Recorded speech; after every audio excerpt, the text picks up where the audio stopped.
بسم الله الرحمن الرحيم وقضى ربك ألا تعبدوا إلا إياه وبالوالدين إحسانا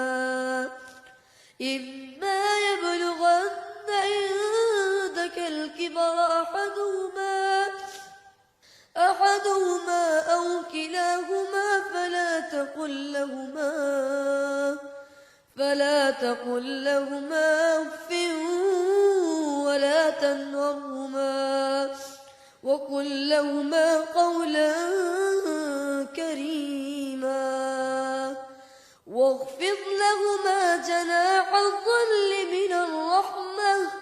وقل رب ارحمهما كما ربياني صغيرا ربكم أعلم بما في نفوسكم إن